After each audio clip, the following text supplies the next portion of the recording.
जय सेवालाल, जय सेवालाल। मारू नाम डॉक्टर धरावत राजकुमार यादव है। मारे तो पार्टियां नेकोंडा अमीनाबाद तांडे छू मैं आज ముఖ్యంగా పెద్ద మనుషులు దానికి ఏదైతే తెలుగు వాదికలతో సమాచారము పరిపాలించేటటువంటి తో ముఖ్యంగా ఈరోజు నర్సంపేట నియోజకవర్గంలో లంబాడీల ఆత్మ గౌరవ సభకు ఇచ్చేసినటువంటి మా గిరిజన లంబాడ బంజారా సోదరులకు సోదరిమణులకు మరి అదేవిధంగా ఈ కార్యక్రమానికి ముందుండి నడిపిస్తున్నటువంటి ఉదయ్ సింగ్ సార్ గారికి మరియు పేరు పేరున ప్రతి ఒక్కరికి సంఘాల నాయకులకు రాజకీయ నాయకులకు అందరికీ ఉద్యమాభివందనాలు తెలియజేస్తాము। మరి మనము ఈరోజు మనం ఇటువంటి అనైచ్ఛికమైనటువంటి పరిస్థితి కేవలం తెలంగాణ రాష్ట్రంలోనే ఏర్పడడానికి ప్రధాన కారణాలు ఏంటనేది మనము మూలాల వైపు వెళ్ళగలగాలి। మరి కొంతమంది ఈ ఉద్యమాన్ని ఏదైతే తెలంగాణ రాష్ట్రం వచ్చిన తర్వాత నుంచే లంబాడీల మీద విషాన్ని చిమ్ముతున్నటువంటి పరిస్థితులు కనబడతా ఉన్నాయి।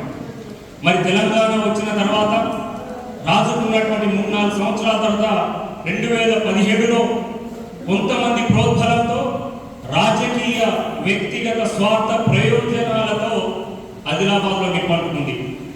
మరి దాన్ని చల్లార్చడానికి అప్పుడు మీలాంటి మనలాంటి అన్ని రాష్ట్రం మొత్తంలో ఉన్నటువంటి మేధావులు, ఉద్యోగులు, రాజకీయ నాయకులు, కుల సంఘాల నాయకులు, విద్యార్థులు, యూనివర్సిటీలను మొదలు పెడితే ప్రతి ఒక్కరూ మన ఐక్యతను అటు కొత్తగూడెంలో మహార్యాలీగా 75,000 మందితో, అదేవిధంగా సరూర్ నగర్లో లంబాడీల శంకరరావు లంబాడీల ఐక్యవేదిక ఆధ్వర్యంలో మన ఐక్యతను చాటి చెప్పడం జరిగింది। మరి ఆ తర్వాత మళ్ళీ ఇప్పుడు ఏదైతే గౌరవనీయులు మా సోదరుడే మాజీ ఎంపీ స్వయం బాబురావు, మరి అదేవిధంగా ఇంకో మా ఆదివాసీ సోదరుడు ఎమ్మెల్యే, కాంగ్రెస్ ఎమ్మెల్యే తెల్లం వెంకటేశ్వర్, మరి వీరు మరోమారు సుప్రీంకోర్టు వెళ్ళి లంబాడీలకు రాజ్యాంగబద్ధంగా వస్తున్నటువంటి రిజర్వేషన్లలో చట్టబద్ధత లేదు అని మళ్ళీ పిటిషన్లు దాఖలు చేయడం జరిగింది। మరి 2017-18లో కూడా తెలంగాణ ఉన్నత న్యాయస్థానం హైకోర్టు వీరు పిటిషన్కి జవాబు ఇచ్చింది ఏంటంటే, ఒక కులాన్ని ఎస్టీ జాబితాలో చేర్చడం కానీ తొలగించడం కానీ న్యాయస్థానాల పరిధిలో లేనటువంటి అంశము కావున దీన్ని ఇక్కడి నుంచే కొట్టేస్తున్నామన్నారు। ఆ తర్వాత కూడా మరోమారు కావాలని వెనక ఎవరున్నారనేది కూడా మన సమాజం గుర్తుపట్టాలి, గమనించాలి। కేవలం మన అమాయక ఆదివాసీ సోదరులను ముందు చూపించుకుంటూ ఏదైతే రాజకీయంగా ఎదుర్కొన్నటువంటి మా లంబాడా బిడ్డలపైన కుట్ర జరుగుతూ ఉంది, ఏదైతే ఇప్పుడిప్పుడే డాక్టర్లు, ఇంజనీర్లు, కలెక్టర్లుగా మహనీయుడు బాబాసాహెబ్ ఇచ్చినటువంటి అంబేద్కర్ ఫలాలను అందిపుచ్చుకొని ముందుకు వస్తున్నటువంటి 2 తరాల బిడ్డల మీద ఈరోజు విషయం చెబుతా ఉన్నారు। మరి ఆదివాసీ సోదరులు అంటా ఉన్నారు, ఏమంటా ఉన్నారు, తెలంగాణ రాష్ట్రంలో లంబాడీల రిజర్వేషన్కి చట్టబద్ధత లేదు అని ఒకటి, లంబాడీలు తెలంగాణలో మూలవాసులు కాదు వలసవాదులని మరొకటి, అదేవిధంగా లంబాడీల యొక్క జనాభా గణనీయంగా పెరుగుతా ఉంది, ఇక్కడ ఎస్టీ రిజర్వేషన్ ఉండడం వల్లే భారతదేశం నుండి వలసలు వస్తున్నారని మరొకటి, మరి అదేవిధంగా లంబాడీలు బంజారాలు అనబడే వారు మా అవకాశాలను దోచుకుంటా ఉన్నారు, మా ఉద్యోగ రాజకీయ అవకాశాలను కొల్లగొడుతున్నారని ఒకటి, ఇంకొకటి చివరగా 6వ ప్రశ్న వాళ్ళది ఏంటంటే, లంబాడీలు ఒక రాష్ట్రంలో ఎస్టీలుగా, మరో రాష్ట్రంలో ఎస్సీలుగా, మరో రాష్ట్రంలో బీసీలుగా వివిధ రాష్ట్రాలలో వివిధ రిజర్వేషన్ స్టేటస్ని కలిగి ఉన్నారని చెప్పి ఈ 6 అసత్య ప్రచారాలను మన ఆదివాసీ సోదరుల ముందుండి ప్రచారం చేస్తా ఉన్నారు సమాజం। మనము అడ్డగోలుగా అరిచి నేను దంతా కొడతా అనే పదాలు పక్కన పెట్టి సేవలాలు బోధించినటువంటి శాంతి మార్గంలోనే వారు ఏదైతే ప్రశ్నలు అడుగుతా ఉన్నారో దానికి సమాధానం ఇద్దాము।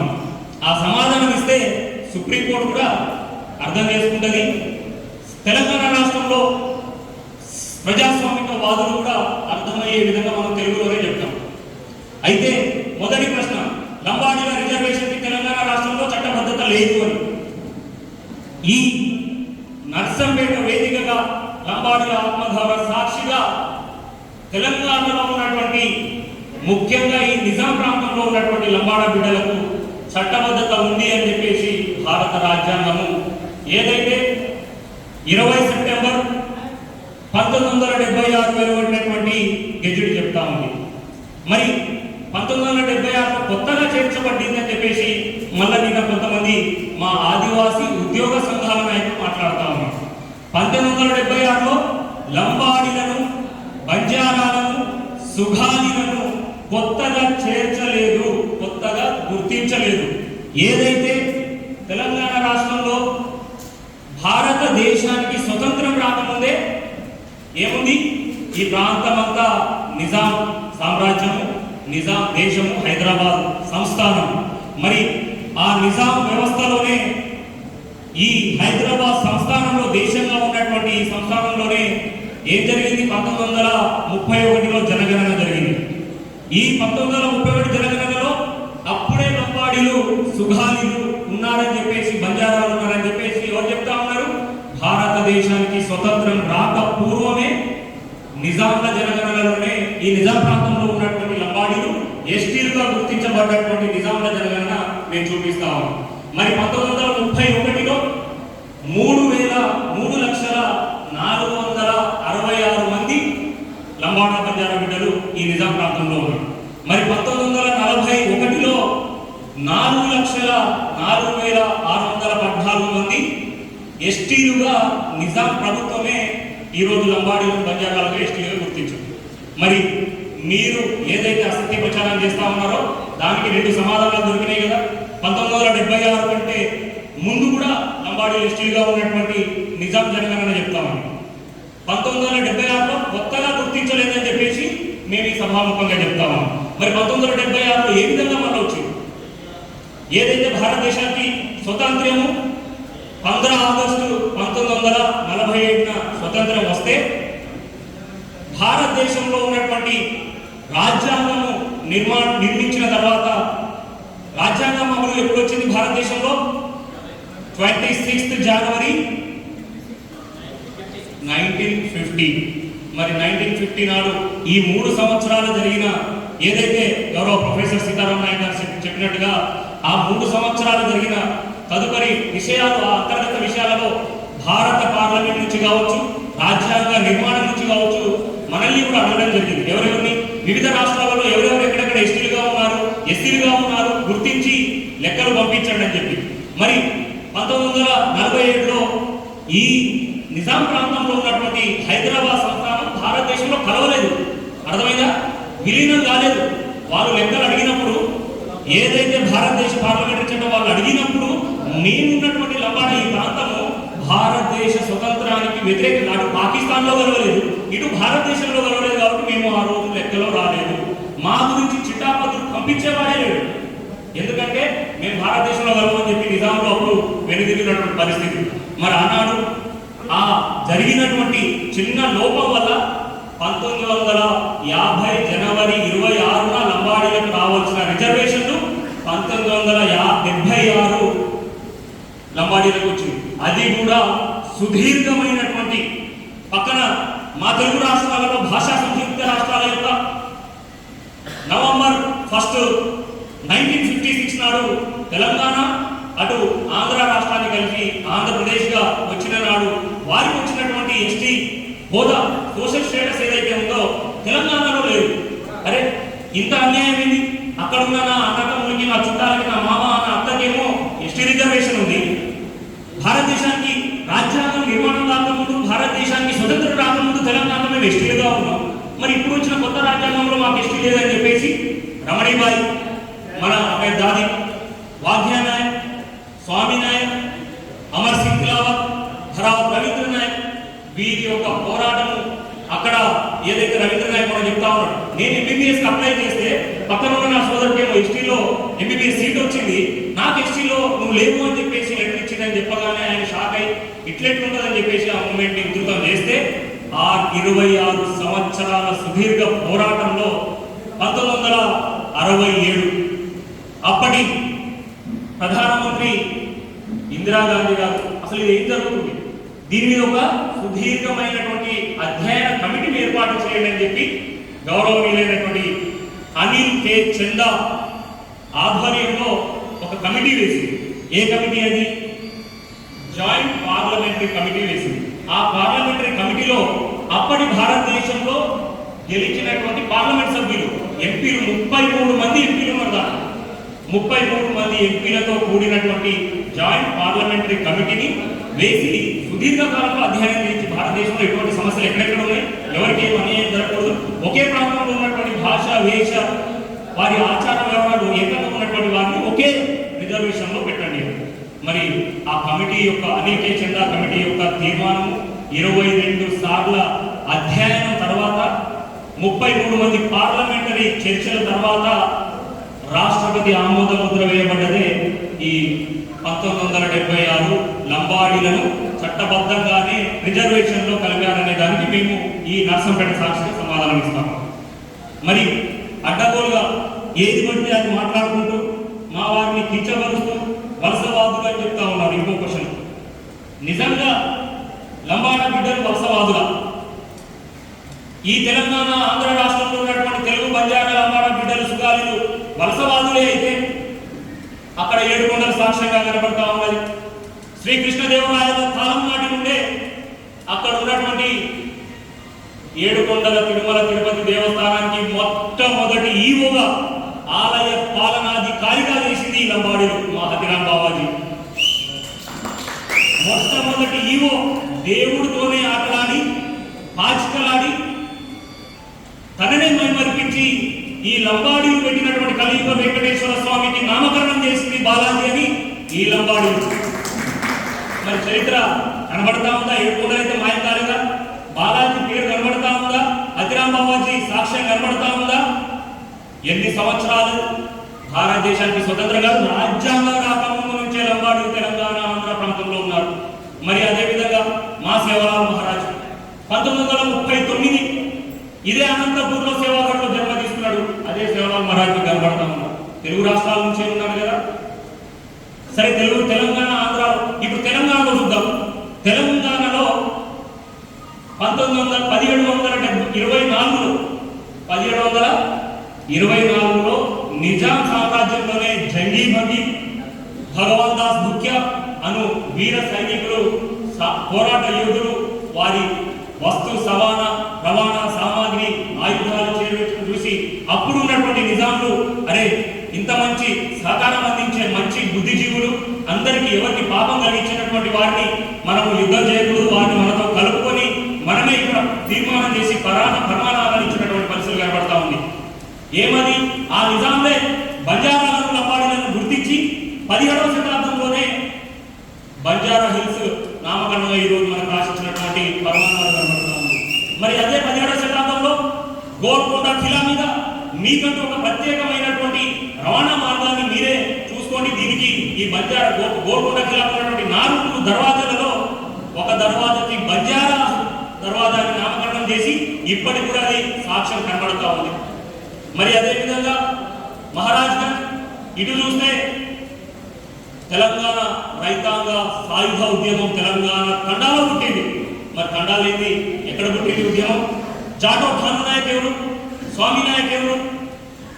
మరి లంబాడీల మధ్యలో తెలంగాణ రైతాంగ సాయుధ యుద్ధం పుడుతుంది. లంబాడీలు నిజాములతో ఉంటారు, లంబాడీలు బ్రిటిషర్లతో పోరాటం చేస్తారు. మరి ఇది ఒక ఉద్యమం. బ్రిటిషర్లతో లంబాడీలు భారతదేశం కోసం పోరాటం చేస్తా ఉంటే వీరి యొక్క రవాణా ముఖ్య ఏదైతే క్యారవాన్ ట్రేడర్స్ అంటారు, మనల్ని భారతదేశంలో ఒక వ్యవస్థ నుంచి ఇంకో వ్యవస్థను వస్తు సామాగ్రి కావచ్చు, ధాన్యాలు కావచ్చు, ఈరోజు ఆయుధాలు కావచ్చు సరఫరా చేస్తూ భారతదేశంలో ఏదైతే ఆనాడు తిరుగుబాటు ఉద్యమం జరుగుతా ఉందో 1871లో 56లో సిపాయిల తిరుగుబాటులో కూడా ముందుండి పోరాటం చేసింది కాబట్టి నాయక్ అనే బిరుదు ఈ లంబాడీలకు ఆనాడే కేటాయించబడ్డది. మరి నాయక్ అనేది ఆ రోజు సైన్యాధిపతులకు ఉండేటటువంటి బిరుదు ఈరోజు లంబాడీలకు ఆషామాషిగా రాలేదు. భారతదేశం కోసం, తెలంగాణ రాష్ట్రం కోసం తొలి దశ ఉద్యమంలో ఇటు మలిదశ ఉద్యమంలో భోజ నాయకుని చూడండి, బాణ ప్రవీణ్ నాయకుని చూడండి, 13 మంది లంబాడ బిడ్డలు ఈ మలిదశ ఉద్యమంలో కూడా అసలు బాసి తెలంగాణకు విముక్తి తీసుకొచ్చినటువంటి చరిత్ర ఈ తెలంగాణలో లంబాడీలకు. మరి తెలంగాణ తొలిదశ ఉద్యమంలో ఉన్నాం, మలిదశ ఉద్యమంలో ఉన్నాం, సాయుధ రైతాంగ పోరాట ఉద్యమంలో ఉన్నాం. అదేవిధంగా నిజాంలతో కూర్చొని వ్యాపారం చేసినటువంటి పరిస్థితుల్లో మహారాజ్ బంజారా గోల్కొండ ఖిలాలు బంజారా దర్వాజాలు కనబడతా ఉన్నాయి. అటు చూస్తే మా తెలుగు రాష్ట్రాలలో సేవలాల్ మహారాజ్ జన్మస్థలం సేవాధుడు కనబడతా ఉంది అనంతపూర్లో. ఇటు చూస్తే ఏడుకొండల సాక్షిగా కలియుగ వెంకటేశ్వర స్వామి నీకు చెప్తా ఉన్నాడు లంబాడీలు నా బిడ్డలు అని చెప్పి స్థానిక వాసులని. మరి ఎక్కడ లంబాడ బిడ్డలు వలసలో వచ్చారు, మూలవాసులు కాదు అనే వారికి ఈ వీడియో మీకు క్లుప్తంగా వివరించడం జరిగింది. ఎవరు మూలవాసులు, ఎవరు వలసవాదులు.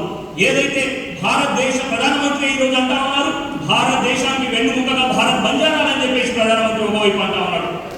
ఈ రోజు తెలంగాణలో గౌరవ ముఖ్యమంత్రి వర్యులు లంబాడీలు ఎటువైపు ఓట్లు వేస్తే అత్యధిక జనాభా శాతం ఉన్నటువంటి 18-70 నియోజకవర్గాలలో ఆ ప్రభుత్వము తెలంగాణ రాష్ట్రంలో వస్తుందన్నాడు. ఆనాడు ఎన్టీ రామారావు బంజారా బిడ్డలు ఎటు సైడ్ ఉంటే వారే ఈరోజు ఆంధ్రప్రదేశ్ లో సీఎం సీట్లో కూర్చుంటారని చెప్పేసి వైఎస్ఆర్ అదే సూత్రాన్ని ఫాలో అయినటువంటి పరిస్థితులు మనం చూసాం. మరి తెలంగాణలో లంబాడీల యొక్క ఆధిక్యతను, చురుకుతనాన్ని, వారి యొక్క ఎదుగుదలను ఓర్చుకోలేని కొంత రాజకీయ కుట్ర జరుగుతూ ఉంది. వారికి కూడా రాబోయే రోజుల్లో ఏ విధంగా సమాధానం చెప్పాలో మా బంజారా లంబాడ బిడ్డలకు తెలుసు, నాయకులకు తెలుసు అని చెప్పేసి కూడా తెలియజేస్తా ఉన్నాం. మరి అదే విధంగా ఏదైతే దోచుకుంటా ఉంటారు, దోచుకుంటున్నారని చెప్తా ఉన్నారు. ఇదే తెలంగాణ రాష్ట్రంలో లంబాడీల శాతము 84% కంటే జనాభా ఎక్కువ ఉంది. మరి తెలంగాణలో ఎన్ని పార్లమెంట్ సీట్లు ఉన్నాయి? తెలంగాణలో ఎన్ని ఎంపీ సీట్లు ఉన్నాయి? 2 సీట్లు ఉన్నాయి. మరి 84% వాడికి 1 సీటు, మీకు కూడా 1 సీట్ ఇస్తున్నాం. 20% కంటే తక్కువ వాళ్ళు కూడా అంటే మాకు నష్టం అవుతున్నట్టే కదా పార్లమెంట్ సీట్లలో. ఈరోజు అసెంబ్లీ స్థానాలు 12 ఉన్నాయా? ఈ 12 అసెంబ్లీ స్థానాలలో 24% వాళ్ళకి ఎత్తియాలి, 9 సీట్లు రావాలి. ఈ రోజు మాకు ఎన్ని సీట్లు ఉన్నాయి అసెంబ్లీ ఎమ్మెల్యేలలో? 5 సీట్లు ఉంటే మీకు 7 ఇచ్చినాం. అంటే ఇక్కడ కూడా మీరు మమ్మల్ని దోచుకుంటా ఉన్నారా? అవునా కదా? ఎంపీలలో మీరే తక్కువ ఉండి ఎక్కువ తింటా ఉన్నారు శాతము. అసెంబ్లీలలో 12లో మనం 5 ఉంటే వాళ్ళు 7 తీసుకుంటా ఉన్నారు. అరే మీ జనాభా కంటే ఎక్కువ మీరు తీసుకుంటా ఉన్నారు, మీరు మమ్మల్ని దోచుకుంటా ఉంటున్నారని చెప్పేసి ఈరోజు లంబాడీగా ముఖ్య నేతల సమావేశంలో మీకు తెలియజేస్తా ఉన్నారు. ఈరోజు ఉద్యోగ అవకాశాలను దోచుకుంటా ఉంటున్నారంట. మీ జనాభా శాతం కంటే లెక్కలతో సహా మీకు చూపిస్తాము. ఏదైతే మీ జనాభా శాతం కంటే ఎక్కువ ఉద్యోగ అవకాశాలు మీరు పొందుతున్నారు, అది డాక్టర్లు కావచ్చు, ఐఏఎస్ కావచ్చు, ఐపీఎస్ కావచ్చు, ఇటు టీచర్లు కావచ్చు, గ్రూప్ 1 కావచ్చు, గ్రూప్ 2 కావచ్చు, ఎటువంటి ఉద్యోగ నియామకాల్లో కూడా మీకున్నటువంటి జనాభా శాతం కంటే ఎక్కువ శాతం ఉద్యోగ అవకాశాలు, రాజకీయ అవకాశాలు, ఆర్థిక అవకాశాలు, రాజ్యాంగ అవకాశాలు మీరే పొందుతా ఉన్నారు. అయినా మేము ఎప్పుడు మిమ్మల్ని తక్కువ చూపు తీయలే, మిమ్మల్ని ఒక మాట కూడా మా సిద్ధాంతం. ఈరోజు ఏజెన్సీలలో ఐటీడీఏ పరిధిలో ఉన్నటువంటి 1000 కోట్ల రూపాయలు గిరిజన మైదాన ప్రాంతంలో ఉన్న మా బిడ్డలకు ఎవరైనా ఒక్క పైసా కూడా రావట్లేదు. లంబాడ బిడ్డలకు ఎక్కడ కూడా మైదాన ప్రాంతంలో ఉన్నటువంటి లంబాడ బిడ్డలకు ఒక్క పైసా కూడా రావట్లేదు. భారతదేశానికి స్వతంత్రం వచ్చిన నాటి నుంచి, రాజ్యాంగం అమలైన నాటి నుంచి, ఐటీడీఏలు ఏర్పడిన నాటి నుంచి కొన్ని 1000 కోట్ల రూపాయలు ఐటీడీఏ నిధిలో కేంద్రీకరించబడి మీ అభివృద్ధికి మీరు వాడుకున్నారు. దాన్ని కూడా మేము ఎక్కడ ప్రశ్నించలేదు, మీ మీద కలబలి మాటలతో అసత్య ప్రచారం చేయలేదు. మరి తెలంగాణలో ఎవరిని దోచుకుంటా ఉన్నారు, ఎవరికి నిజంగా అన్యాయం జరుగుతా ఉందనేది కూడా సభ్య సమాజం, సామాజికవాదులు, తెలంగాణ మేధావులు ఆలోచించాలని చెప్పేసి కూడా ఈరోజు నర్సంపేట వేదికగా మేము తెలియజేస్తా ఉన్నాం. మరి అదేవిధంగా ఈరోజు జనాభా పెరుగుదల తెలంగాణ రాష్ట్రంలో నిజాం ప్రాంతంలోనే అప్పుడు ఎంతున్నారన్నారు 3,04,66 1931, 1941లో ఎంతుంది 4,04,614 1941 గుర్తుపెట్టుకోండి. మరి మా మిత్రులు ఆదివాసీ మిత్రులు ఏమంటా ఉన్నారు, 1981లో 11 లక్షలు ఎట్లయింది? 1981లో 11 లక్షలు ఎట్లయింది? 1931లో ఎంతున్నాము? 3 లక్షలు ఉన్నామా? 1941లో 4 లక్షలు ఉన్నామా? 1981 అంటే 50 సంవత్సరాల కాలంలో 13 లక్షలు కాదా? 13 లక్షలు అయితే కాదా? మరి భారతదేశ జనాభా అప్పుడెప్పుడు ఎంతుంది? ఇప్పుడు 130 కోట్ల మంది వాల్గడిగినట్టే. కాబట్టి తండాలలో ఆనాడు ఏదైతే ఫ్యామిలీ ప్లానింగ్ కావచ్చు, అవగాహన కావచ్చు, చదువు అక్షరాస్యత లేని కాలంగా మేము ఆ విధంగా కొంత మేరకే ఆ కొంత మేరకే ఈ రోజు కనబడతా ఉంది తప్ప గణనీయంగా పెరిగినటువంటి దాఖలాలు ఎక్కడ లేదు. వలస వస్తే ఎక్కడి నుంచి వస్తుంది? మహారాష్ట్ర నుంచి హైదరాబాద్ రావాలి. మరి ఆనాడు చేసిన సెన్సెస్ తీయండి, మీరు హైదరాబాద్ సెన్సెస్ తీయండి, ఈనాడున్న సెన్సెస్ తీయండి, ఎంత పెరిగిందో మీరే లెక్క చేయండి. ఈ రోజు తెలంగాణ లంబాడ బంజారా సమాజం కూడా వలసలకు వ్యతిరేకమే. వారు వస్తే మహారాష్ట్ర నుంచి బీసీలుగా ఉన్నటువంటి బిడ్డలు ఇంటికి వస్తే మాకు కూడా నష్టమే. మా రిజర్వేషన్ కూడా వెళ్తే మాకు కూడా నష్టమే. కూడా తప్పకుండా వలసలకు మేము కూడా వ్యతిరేకమే అని చెప్పేసి ఈ రోజు వరంగల్ సాక్షిగా చెప్తా ఉన్నాం. మరి తెలంగాణ రాష్ట్రంలో దోపిడీ కృష్ణ ఈరోజు మేమే గురవుతా ఉన్నాం.